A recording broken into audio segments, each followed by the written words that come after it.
Oh my god, hi. My name is Alec, but you can call me Alessandro Lorenzo Greco. We are here today to look at look 2, the second look of my new collection POV. We're doing something a little more conventional today. We're doing ready to wear. As mentioned in my previous video, this collection is designed to be a bit more of an eclectic mix, a dog's breakfast, if you will, of different designs. The last look was a little more avant-garde, a little more experimental in its fabric choice and its silhouette and design. This time around we're going full winter ready to wear. This piece was originally designed for my mum, who requested a gorgeous overcoat to help battle the bitter Melbourne winter that we had coming up. Honestly, I've not had the most amazing experiences making clothes for other people. A lot of the clothes that I do make are for one photo shoot or one performance. So they're designed for that one use, and then they'll hang in a wardrobe somewhere, or hopefully in a museum someday. There rarely has been that intention of repeated use or of it to be worn and worn and worn. So when someone would approach me asking for something to be made that was a bit more ready to wear, I would just overthink it because I worried that what I was making wasn't of a higher quality or higher durability to be able to withstand everyday life. And I didn't want to make something that was like fast fashion to be worn a couple times and then chucked. I did want something that was a bit more long lasting and something that can last a lifetime. And I also love showing people my passion for creating clothes, and it felt like a nice sentiment to give back to the woman who raised me and gave me this passion for making clothes. So yeah, Mum and I did a city excursion to Sudi on Flinders Lane in Melbourne to get this gorgeous boucle fabric. This fabric was the most expensive material I've ever worked with so far, so I did feel that pressure. I felt the honor to work with such a beautiful material, but there was that pressure to get the pattern making right so that when we went to the final, there was very little chance of there being mistakes. So pattern making this beauty was all done in 2D, unlike the first look where we draped the fabric on the mannequin to get our desired pattern. It was a lot easier to just work on the table and see the shapes in 2D. As the pattern to make this design is quite simple in that there aren't that many seams. All you really have is the front panels, the back panel. The back panel you would cut on the fold so that it would mirror out to become the whole back piece, so there wouldn't be any center back seam. We've also got facing at the neckline and the hem, lining and a collar, and some fusing. It sounds like a lot, but it really isn't. And yeah, here is the final design of what we planned to make. So as you can see in the patterns, there were a lot of amendments made to get the right fit. Luckily, Mum was close by most of the time for a fitting, so there wasn't too much breathing room between toile and fitting. Although it is a relaxed fit, I really wanted to get the length and the shape correct, so this did take some back and forth. Pieces like the facing were built from the main pattern, and then just seam allowance was added so that pieces could be sewn together. To minimize any issues when making the final thing, I went to town on notches, which are little markers that we line up to make sure that we're sewing the right pieces in the right spot.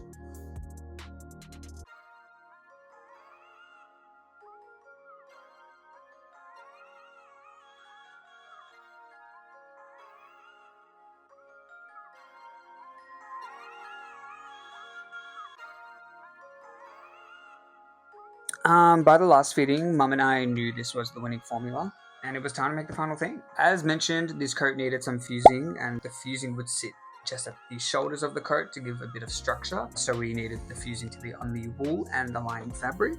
And we did swatch test this to make sure that the fusing could hold. But yeah, we did a swatch test and everything was perfect. And knowing that the fusing would hold, because foreshadowing, but there are certain looks that I make for this collection where the fusing would not work, even on the final. I went ahead and fused the pieces in the shoulder panels.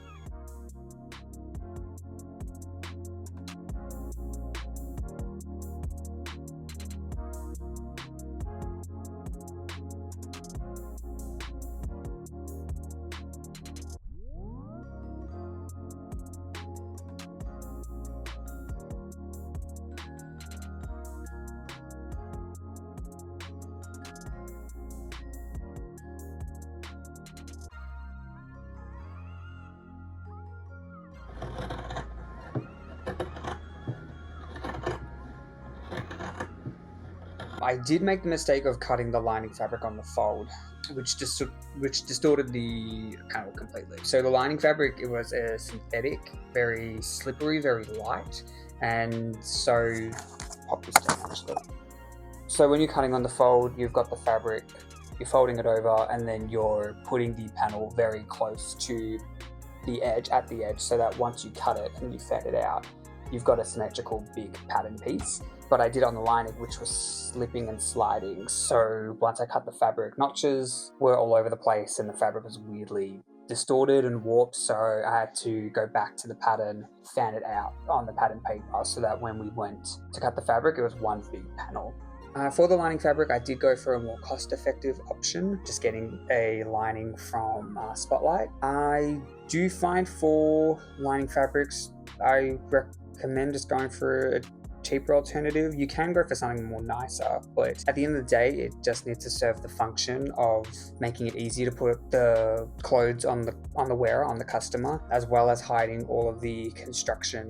But I'm going to tell you right now, I am not confident when it comes to tailoring, which I feel this coat design falls under. I did a tailoring class in uni and I passed by the skin of my teeth. Also, in that period of time, I was not a happy camper, so it just gave me a bad vibe. So creating a garment that used wool and had construction techniques that I learnt about in this tailoring class, such as facings and linings, made for a great opportunity for me to confront this fear of mine. Also, even though I am quite the perfectionist in what I do, I wouldn't say I'm precise or accurate in my making, a trait that does not lend itself well to tailoring, which requires precision. I really liked the color contrast of the wool and the lining fabric, as well as the collar material, which is also just a nice boucle. Mum wanted a professional, complete look to go with the garment, so she wanted a garment tag.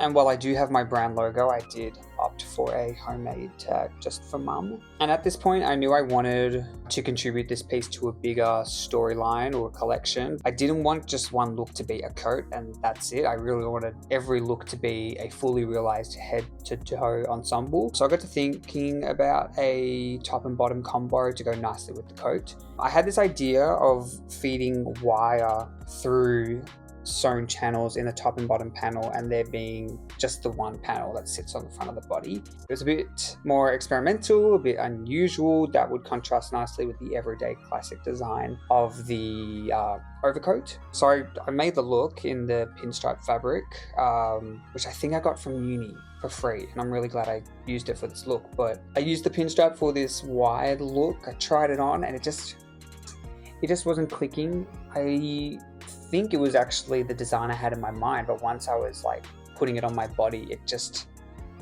looked off, which I know it's meant to be, but it wasn't clicking. I reminded myself to make the top and bottom ready to wear, something that can be mass manufactured, something that can be bought off the rack. So I opted for a wide cropped tank top and a pleated midi skirt.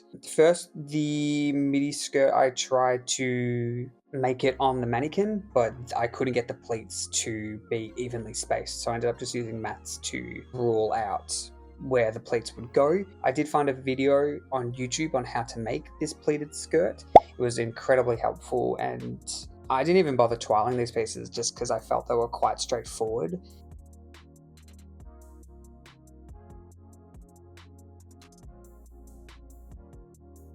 And I made the look and tried it on myself, and I was really, really happy with the simple design that would pair really nicely with the overcoat. And again, I felt the fabric colors were really, really beautiful. I also had an old Mercedes hat that I bejeweled at the start of the year, the start of 2025. It was just an afternoon project, and I thought it would pair nicely with this whole look. It was still ready to wear because it's like a cap that you can buy. And finally, it's time to shoot this beauty, so let's go over. So fast forward more than a couple of months, probably closer to a year. Look 2 is quite a special look to me. I don't think it has the wow factor or the pizzazz that other looks have, but I think in terms of the challenge that I was setting myself up for, I think I did quite well. I think in terms of the tailoring aspects, no word of a lie, tailoring has always been quite a scary component of fashion to me. I think because it is so impeccable and it has to be precise, even if it's 98% there, I feel like even the average Joe Blow would still be able to see like the 2% that's up there. And so I think throwing myself headfirst into that challenge of making a coat and making it as a commission, I think became one of the more rewarding looks for the collection. It was actually Tessa's idea to give this like European lavish mobster wife aesthetic to a look, which is quite a nice connection because, as mentioned, this coat was made for my mum.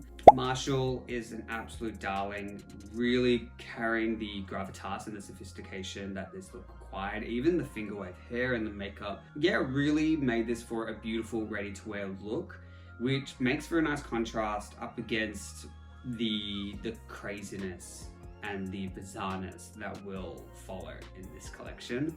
So there were a couple of things that got culled from the look, namely the hat, which I think I was super happy to not have in the final look. I remember I pulled the hat out on the shoot day when me and my friends were styling the look, and I was like, guys, what about this hat? And my friend Taylor was just like, no ma'am, no ma'am. And I think that's for the best. I think it cheapens it. I think it makes it a bit too casual. Like, I like the idea of it. It's just like glitzy and glamoury and it's got the Mercedes symbol, but Also, when we've got this beautiful hair and makeup, every look has some form of masquerade, some form of covering, but then that detracts from the quality of the hair and makeup. So I think it was a worthy omission from the final look. Another thing that did get culled from the look was this really cute dog. I remember at the time when I was preparing for the shoot, I was watching 101 Dalmatians. The opening sequence I really love because it's showing the dogs and their owners being very, very similar. And I thought that would be quite nice to have this look lean into that, because we have this gray monochromatic color scheme with our character. It'd be kind of funny to have a dog to match that color story. I was looking on Facebook Marketplace and like Temu and eBay and Amazon for like porcelain dogs, like these old lavish ones that remind me of like my grandma and my gran. And I thought it'd be funny if this character was like walking a porcelain dog, like we had a leash, because the porcelain sort of leans into like the fragility of the character and like the lavishness. But I just could not find a porcelain dog that did not cost less than $500. So I ended up finding this like cheap dog at like a bargain land store, and I bought that one, and we styled it a couple of ways. Like, we had it in the bag, sort of like very Paris Hilton. It just kind of got to a point where it was looking a bit cartoony. It was just looking like a bit of like a joke. Oh, not a joke, but you know, we want to have a bit of self-seriousness in this character, because this character thinks that they're top of the line, very sophisticated, very important, like, where's my coffee order? I think having a plush toy under their arm would just like, just wouldn't really take it there. I think this look, stacked up against all the other looks, really just tones into the fact that the only consistency with this collection is its randomness, and I think that randomness and confusion really drive home the idea of search. I do worry that this will alienate the viewer or the audience, because they'll just be looking at this and be like, what the hell is going on? Like, this doesn't make sense. Discard, move on, next. But I really hope that that randomness like draws in like a lot of different pockets of people that can all unanimously appreciate what is being attempted here. And yeah, the confusion is the point. It's the acceptance of the chaos all around you. It's accepting that you don't know what's really going on. The audience doesn't really know what's going on, and the designer doesn't really know what's going on in terms of career options and outlook as a designer. Also too, this look being the ready-to-wear look is really nice when you stack it up against all these other looks, because it is the most seemingly normal. Yeah, I think this mask is the most low-key or subliminal, but it could be hiding the most shocking unraveling. And I do like that character trope of the character that is all seemingly put together but unravels as the story goes on. But yeah, in terms of what I would change, looking at the photos here, there is a bit. Like, I would introduce a new color, something to give it a pop. It is a very Melburnian look in its monochromatic, muted colorway with all the grays, but I think with the handbag and the glasses and the glove and the jewelry, it is giving a bit of a 60s or 70s vibe. So I think maybe throwing in just a pop of color, a bit like retro, a bit groovy, I think that could be quite fun. Okay, I know that the top singlet part is two identical pattern shapes, or there's a piece of fabric cut on the bias sewn to the neckline to sort of finish off the raw edge. In other words, it's a complete cop-out.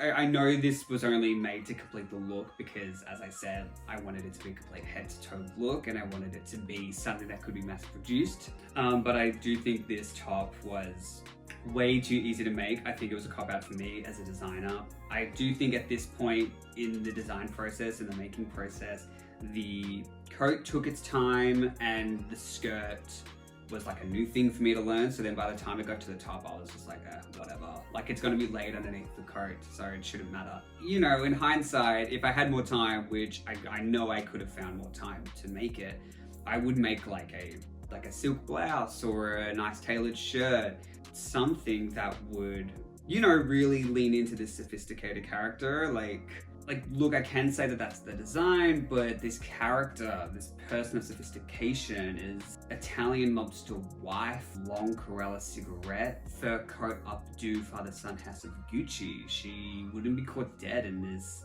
very simple top. Look, all in all, I love the look, but I look at the top and I'm just kind of like, oh, there's a reason why for the final shots we didn't pick anything where the coat was off. I think that's going to be a big reflection in this collection. Like, looking back, I probably spread myself too thin by doing this many looks. If I had done less, then I probably could have scored more home runs than just second or third bases. Just a fun little baseball analogy for you. I also think this video is really about me trying to find my audience a bit more. So for a bit of context, the bulk of this footage where I speak about the construction, I think was done in around like January or February. Then we shot in April and now I'm shooting this in June. So there has been quite a bit of time elapsed, and shooting this now, I've already posted the first two videos for look one, and I've sort of looked back on how I addressed the camera and how I edited and how, you know, I posted everything. At the start of all of this, I didn't really consider who my audience was, because like I'm talking about construction, but I'm also explaining what very basic things are, like fusing and cutting on the fold. I want this to be a very behind the scenes experience, but I want it to be for a fashion lover. I want it to be for someone who enjoys niche and someone who enjoys creativity. But yeah, I think this is just the growing pains of just tackling a new medium, and I made this connection very recently.